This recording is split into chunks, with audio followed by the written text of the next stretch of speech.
Boa tarde, meus queridos amigos e irmãos. Chegamos então à nossa 8ª reflexão dessa série aí que Deus tem trazido ao nosso coração, produzindo e semeando na quarentena. Só me resta agradecer a você, querido, você que tem assistido, você que tem colocado o seu comentário aí nas postagens, você que tem orado pela minha vida. Que Deus te abençoe muito, querido. Que o Espírito Santo ele possa trazer alegria, possa trazer paz ao teu coração. Receba o meu carinho através dessa gravação, receba a minha admiração e receba também o meu abraço, querido. E nessa reflexão, queridos, nós vamos comentar um pouquinho sobre uma das promessas do Senhor. Por que nós devemos confiar nessa promessa, o que nos ampara para confiarmos nessa promessa e o que gera a nossa confiança nessa promessa, queridos. O texto que nós escolhemos para a nossa meditação nessa oportunidade é o texto de Hebreus, capítulo 6, e a gente vai estar lendo do versículo 16 até o versículo 19. Pois bem, a Bíblia ela vai citar o seguinte: porque os homens certamente juram por alguém superior a eles, e o juramento para confirmação é para eles o fim de toda contenda, né? Tá havendo de certa forma ali uma discussão, tá havendo de certa forma ali um desentendimento, e é muito comum que as pessoas cheguem e dizem assim: não, isso é verdade, né? Pode crer, eu juro por Deus, eu juro pela minha mãe, eu juro por fulano. Então os homens têm esse hábito, às vezes, em certas situações, de jurarem por alguém ou por alguma coisa. E a Bíblia vai continuar assim: pelo que, querendo Deus mostrar mais abundantemente a sua imutabilidade, quer dizer, Deus ele não muda em hipótese alguma do seu conselho aos herdeiros da promessa, se interpôs com o juramento. Foi um juramento que a gente vai ver aqui no contexto que Deus fez lá atrás a Abraão.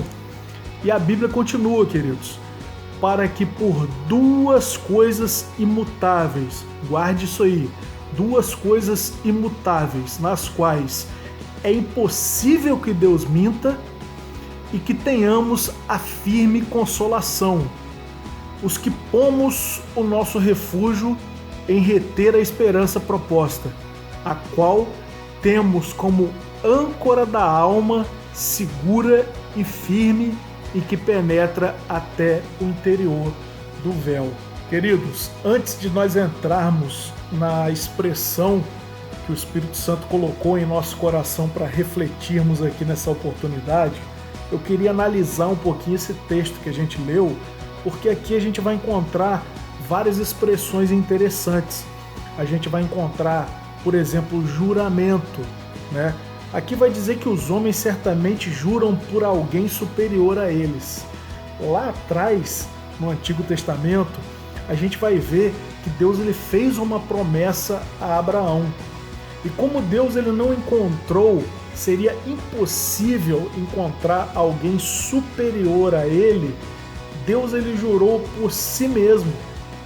Ele atribuiu o juramento a ele mesmo e fez uma promessa a Abraão, falando sobre a salvação, falando sobre a expansão do ministério de Abraão, enfim, queridos, falando da prosperidade, falando da sua presença sobre a vida de Abraão, conduzindo Abraão e a responsabilidade que Abraão teria também de ser pai de multidões, visto que antes ele chamava Abrão e o próprio Deus trocou o nome de Abrão para Abraão, sendo assim pai de multidões. E essa promessa ela é muito bem embasada.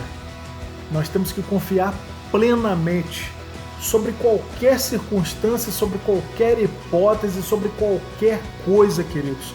Nós devemos confiar nessa promessa do Senhor. No pacote da promessa de Abraão veio também a salvação. A salvação está inclusa nessa promessa que Deus fez a Abraão.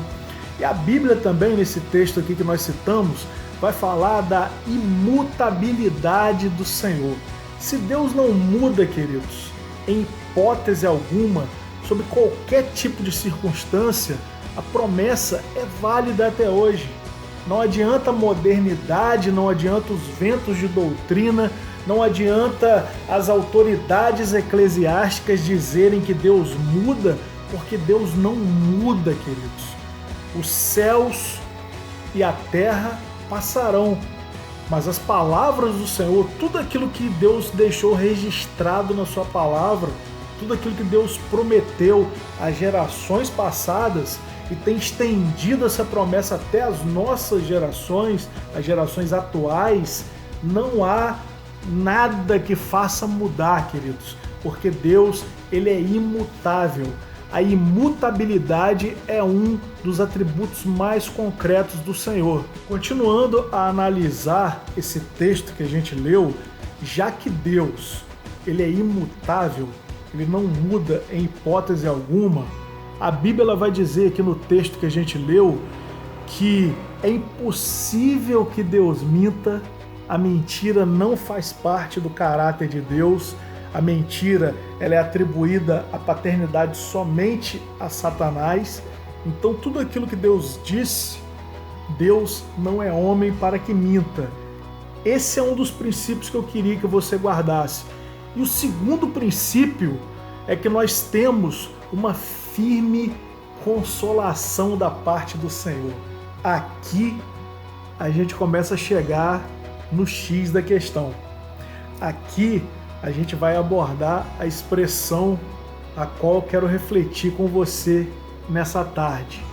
A partir do finalzinho do versículo 18, a Bíblia vai falar assim: nós, os que pomos o nosso refúgio em reter a esperança proposta, a qual temos como âncora da alma, segura e firme e que penetra até o interior do véu. Âncora da alma. Eu queria analisar essa expressão com você, né? Primeiro a gente vê aqui que quando a gente retém o nosso refúgio, quando a gente põe o nosso refúgio na esperança proposta por Deus, a esperança de salvação, a esperança de vida eterna, a gente passa a ter essa esperança como âncora da nossa alma, a verdadeira esperança, aquela que nos mostra a vida eterna, aquela que nos apresenta a salvação em Cristo Jesus. Essa esperança, queridos, ela tem feito diferença na nossa vida. Se você ainda não possui essa esperança no seu coração, eu queria que você experimentasse essa esperança nessa hora, porque essa esperança é a âncora da sua alma. É evidente, queridos, sem sombra de dúvida, que todos vocês conhecem o que é uma âncora. Já viram através de filmes, já viram imagens no Google, na internet em geral. Alguns também, né, já serviram a marinha, já viram uma âncora, já manusearam uma âncora. E o nosso dicionário de português, ele vai definir a âncora como o seguinte: a âncora ela é um instrumento náutico usado para fixar as embarcações marítimas em superfícies rochosas, lodosas ou arenosas. A gente sabe que no mau tempo as embarcações ficam ali sendo chacoalhadas de um lado para o outro, e para evitar maiores prejuízos ou para evitar que essa embarcação fique à deriva, o comandante ou condutor dessa embarcação, ele toma a âncora, ele joga num local apropriado para que essa embarcação fique ali estática, se fixe e não seja levada pelas fortes ondas, pelos fortes ventos ali no mar. Sabe, queridos, a nossa vida é como se fosse um barco. O condutor desse barco necessariamente precisa ser Deus. Deus conduzindo o nosso barco, nós como um barco e a nossa vida como um mar. Existem momentos que nós estamos ali navegando, existem momentos de calmaria, existem momentos em que o vento está passando ali sobre o mar, e o máximo que a gente consegue observar, o máximo que o vento consegue produzir, são pequenas marolas.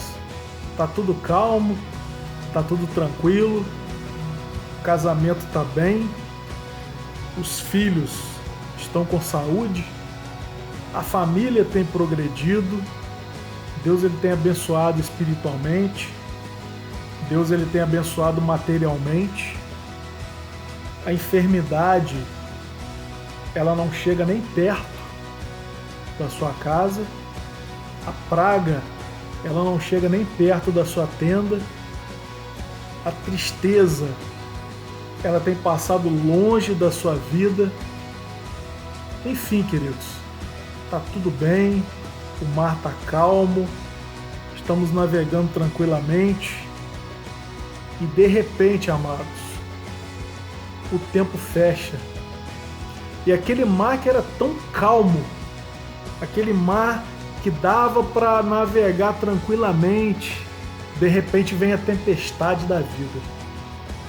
A enfermidade vem chegando, o desemprego vem chegando, a perda de um ente querido vem chegando, a depressão ela começa a açoitar o nosso barco, a contenda no lar começa a açoitar o nosso barco, o desentendimento no casamento começa a açoitar o nosso barco.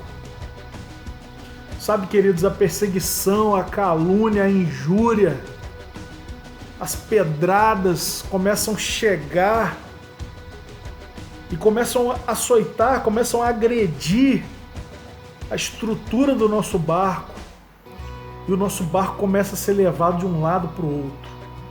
E o nosso barco começa a ameaçar a ficar à deriva. E eis que você começa a lembrar, querido, que você possui uma âncora na sua vida.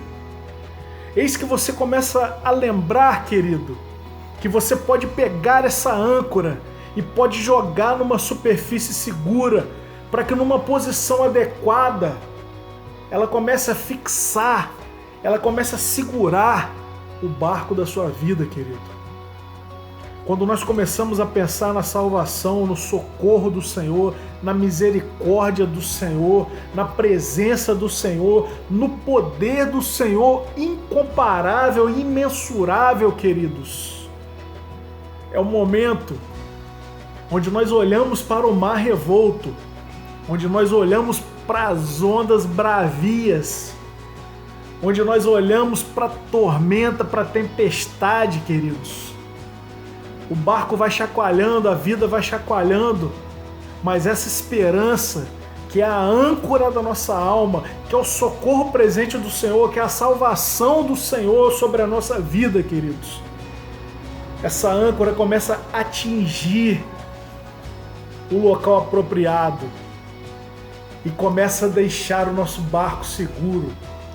E por mais que as ondas venham, e por mais que o mar tente açoitar o barco da nossa vida, queridos, a âncora, a nossa esperança como cristãos, começa a manter a nossa embarcação ali no mesmo lugar, e o nosso barco fica ali, à espera da calmaria, à espera que a tormenta passe, à espera de que dias melhores cheguem.